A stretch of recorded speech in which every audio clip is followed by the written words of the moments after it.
This is the brief on mastering pronunciation and accents.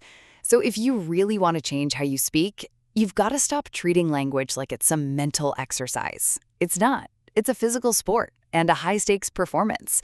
First, you got to treat your mouth like a gym. Seriously, before you speak, you need to physically warm up your jaw, your tongue, everything, just to release that tension. Try massaging your jaw hinge or doing some tongue stretches and lip trills. It really builds muscle control. Second, drill those difficult transitions. You know, with tongue twisters. Something like Unique New York helps you practice shifting between vowel shapes. Or try good blood, bad blood to really nail the difference between certain sounds. Even tragedy strategy is great for those clunky consonant clusters. And finally, you have to apply dual tasking to actually rewire your brain under pressure. It's kind of like the Beef Wellington challenge. Try cooking a complex meal while keeping up a flawless accent. See, when you're doing a precision task like slicing onions, while speaking, it forces your brain to prioritize clarity and override your old habits. So by combining physical jaw massages, repetitive tongue twisters, and this high-pressure multitasking, you're literally moving pronunciation from your head to your muscle memory. Master the meal, master the mouth. Welcome back to the deep dive. Today, we're going to get physical. Oh, yeah. And I don't mean hitting the treadmill or loading up the squat rack or anything like that. Well, actually, in a weird way, we are. Oh, yeah. But we're talking about a very different set of muscles. We are talking about the gym for your mouth. You know, it's such a fascinating angle, isn't it? We usually approach language learning or even just public speaking as this purely intellectual task. Right. You memorize the vocabulary, you study grammar, you rehearse your lines in your head. But the research we've got today argues that we've kind of got it all backwards. Yeah. Speaking isn't just a mental act. It's a full-blown athletic performance. That's the hook that really got me. The idea that you can be totally prepared mentally. You can know exactly what you want to say, but if your equipment, your mouth, your tongue, lips, jaw, if they aren't conditioned, you're going to stumble. It's like a marathon runner who knows the route but hasn't actually run in 6 months. Exactly. Yeah. So to get us in shape, we have 2 wildly different guides today. Wildly different is definitely putting it mildly. On one side, we have what I'd call the Zen master approach.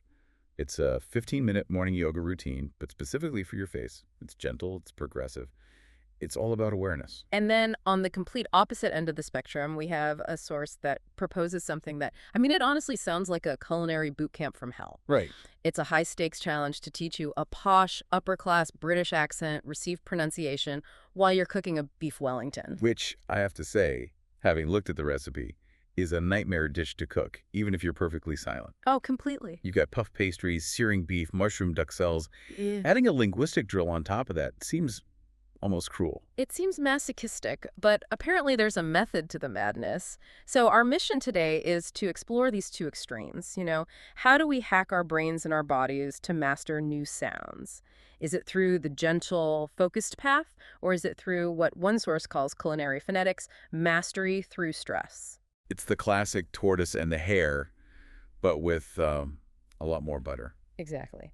Okay, so let's start with the gentle path. The first source is from Accents Way English, and it outlines this comprehensive morning practice. And the philosophy here is surprisingly physiological. It really is. It treats the tongue, lips, and jaw exactly like you would your hamstrings or your biceps before a big race. And that makes so much sense when you break it down. Your articulators, they are muscles. They are. And they're complex muscles. The tongue isn't just one piece of muscle. It's what's called a muscular hydrostat. A muscular what now? A muscular hydrostat. It means it's a group of muscles working together without a bone for support. Think of an octopus tentacle or an elephant's trunk. An octopus tentacle in my mouth. That's a lovely image. It's accurate, though. It means it requires immense coordination. So the source argues that if you want pronunciation success, you can't just think it. You have to build the muscle memory. Right. You wouldn't sprint 100 meters without stretching, yet we wake up with morning voice, stiff, gravelly, and we just expect to articulate complex ideas immediately. I am so guilty of that. Me too. I roll out of bed, pour coffee, jump on a Zoom call, and I wonder why I'm stumbling over my words. So, looking at this morning gym, where do we even start?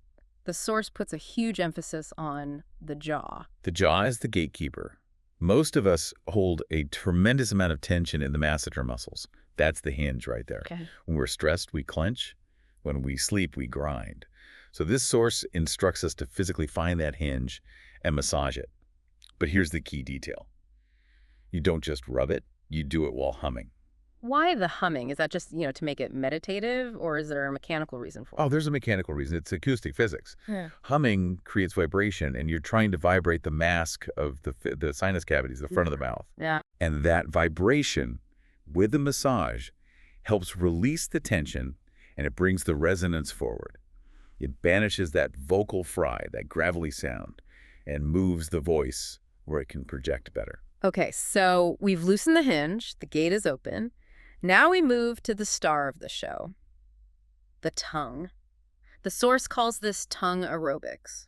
Which sounds a bit silly, but the drills are incredibly specific. You have to be right. We're talking fine motor control. Exactly. The first one is simple, but it gets tiring fast. You stick your tongue all the way out, and you move it right to left 10 times. But the trick is doing it with precision, without moving your jaw at all, just the tongue. I tried this in the mirror this morning. It's so much harder than it looks to keep your jaw still. It is. And then there are the push-ups. The push-ups are vital. So you stick the tongue out, and it's a strict up and down movement, up towards the nose and then down towards the chin. Did you try it? I did. Did you feel the burn? Immediately, right at the root of the tongue. That's where I felt it, like deep under my chin. That burn is the whole point. That's the root tongue tension being worked. Yeah. A lot of us speak with our tongues kind of lazy and flat in our mouths. Mm. So to get those clear vowels or crisp consonants, especially in English, the back of the tongue has to be agile. That burn is tactile feedback. It's telling you you're engaging muscles that usually just coast on autopilot. Speaking of tactile feedback, I have to bring up the toothbrush move. This was my favorite tip because it's so weird, but so effective. You're told to clean your teeth using nothing but your tongue. It's brilliant. Front of the teeth, back of the teeth, every single crevice. It's an amazing exercise for dexterity and proprioception, knowing where your body part is without looking. I mean, think about the control it takes to trace the gum line of your back molars with just the tip of your tongue. Yeah. It wakes up all the nerve endings. Plus, the source note's a very practical side benefit. It exercises the tongue, and you make sure you don't have poppy seeds in your teeth before a big meeting. A very functional approach to vocal training. A workout and dental hygiene in one. 2 for 1. But then we get into something that felt a lot more like weightlifting. The source calls it resistance training. This is isometric exercise for the mouth. You push the tip of your tongue hard against the inside of your cheek. Okay. And at the same time, you use your cheek muscle to push back. It's a power struggle inside your mouth. It's surprisingly hard. My tongue actually started shaking a little bit after a few seconds. That shaking is fatigue. It's just like your arms shaking during a plank. Yeah. By creating that resistance, you're isolating the muscle groups. So if you can control the tension in your cheek versus the tension in your tongue, you gain the independent control needed for difficult sounds. You're building the hardware to handle new software. That's a perfect way to put it. So once we're warmed up, jaws are loose, tongues are swole, we move into the actual sound workout, and it starts with lip trills. The classic brr sound. Singers do this all the time. It engages your breath and relaxes the muscle ring around the lips. The source suggests sliding up and down in pitch, like a siren. Okay. Then it moves to the M progression. Ma, meh, my, ma, moo. This is all about placement. The M sound forces the vibration to the lips. It's very frontal. Right. So by cycling through the vowels, ma, my, you're practicing keeping that forward resonance while changing the shape of your mouth. It stops you from swallowing the sound. Then we go to the back of the mouth, which I think is an area people totally neglect. The source focuses on the K and G spots. Goo-ga. Yeah, if M is the front door, K and G are the back hinges. Repeating goo-ga stretches the soft palate.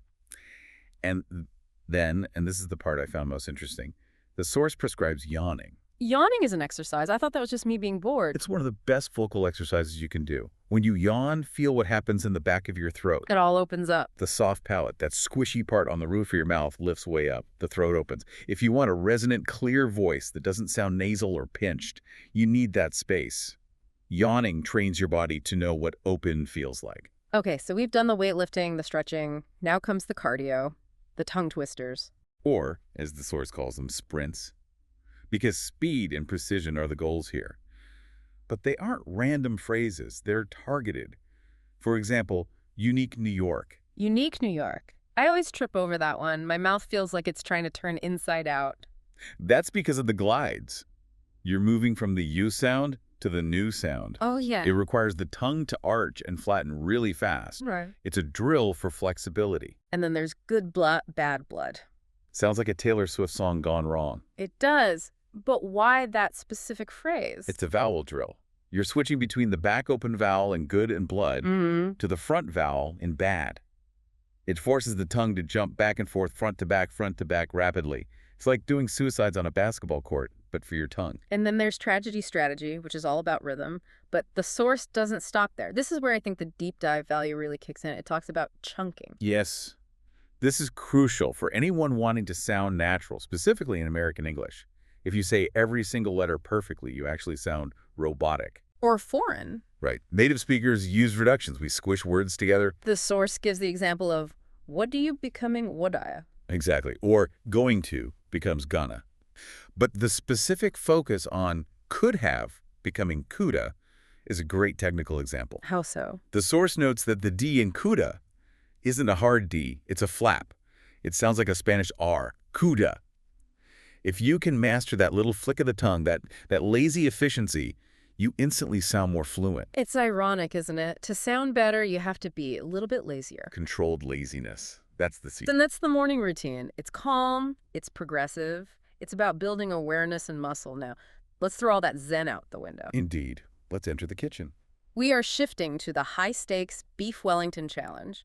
This source is wild. It claims you can learn a posh British accent, not in a classroom, but by cooking one of the most difficult dishes on the planet. The contrast here is just stark. Yeah. The morning routine was about building muscle.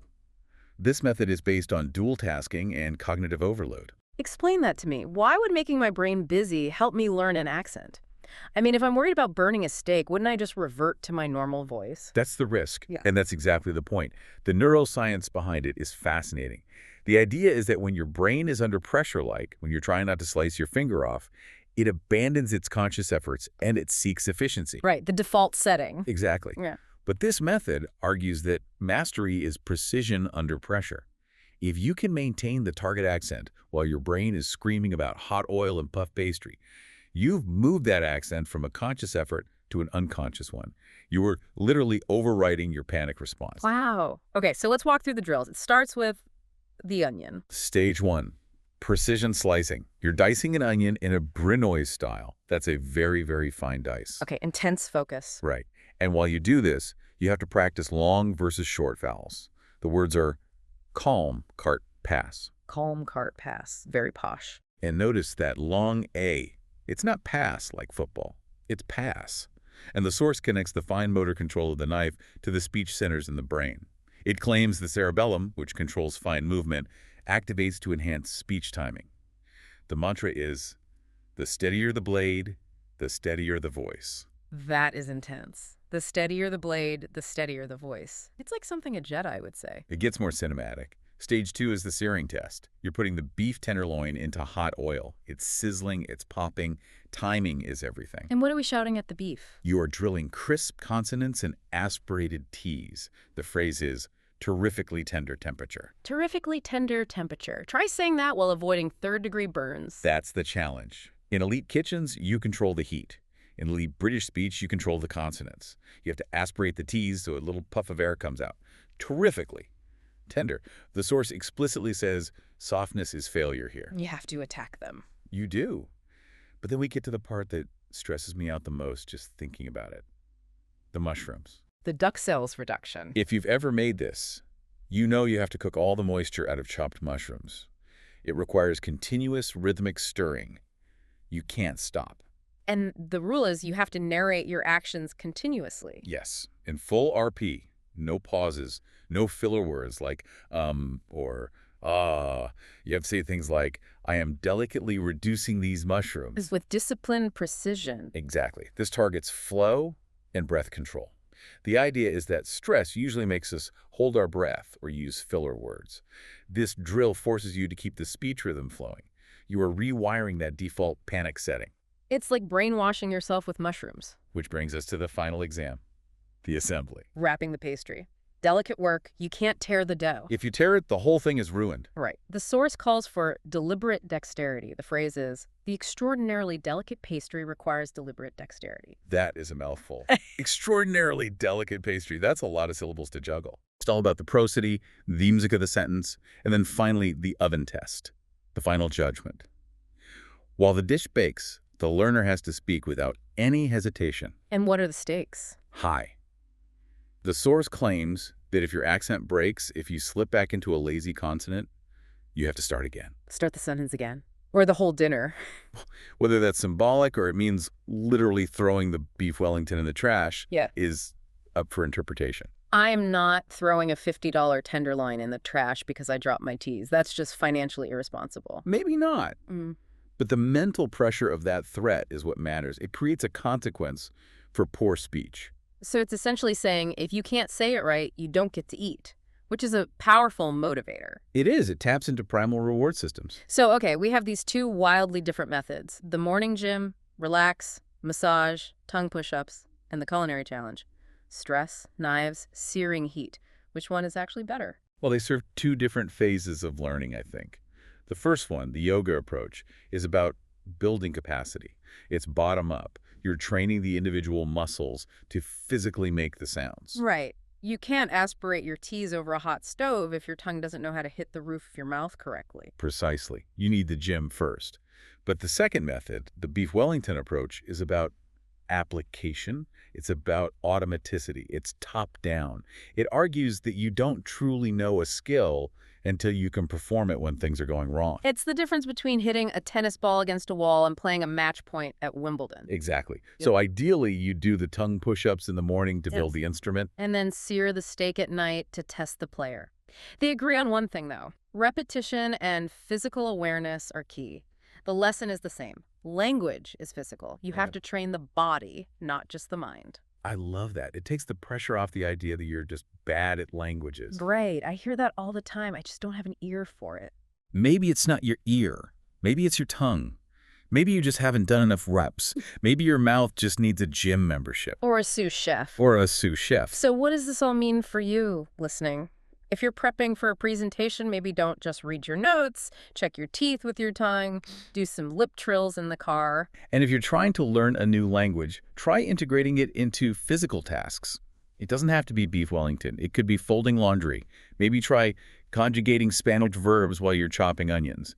Use the distraction to test your fluency. Just be careful with the knife, please. We are not liable for any kitchen accidents. Always be careful with the knife. But here's a final provocative thought to leave you with. That beef Wellington source suggests our true accent, or our true ability, only really appears when our mind is busy, when we're under pressure. It's a compelling idea.